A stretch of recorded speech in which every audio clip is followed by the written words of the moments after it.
বন্ধুরা, এখন যে আপনাদের ভিডিওটা দেখাবো, আমার এই ক্যারেটে প্রায় 3 বছর হয়ে গিয়েছিল। তো পুরো শিকড়ে জাম হয়ে গেছিল, পুরো শিকড়ে। তো আমি কি করেছি, পুরো চরু সাইড থেকে এইভাবে মাটি সরিয়ে নিয়েছি। এই গাছ আছে এরকম 4 ইঞ্চি দূর থেকে আপনারা সাইড থেকে মাটি কেটে পুরো তুলে দেবেন।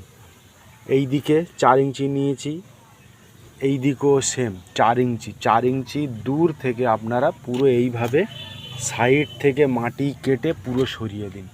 সরিয়ে দিয়ে 4 থেকে 5 দিন মাটিটাকে শুকাতে দিন। শুকিয়ে গেলে তাতে জল ধারণ ক্ষমতা বেড়ে যাবে। তো এই কাজটা কারা করবেন?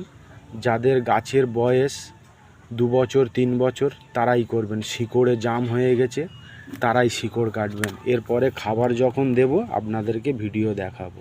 চলুন, রাখলাম।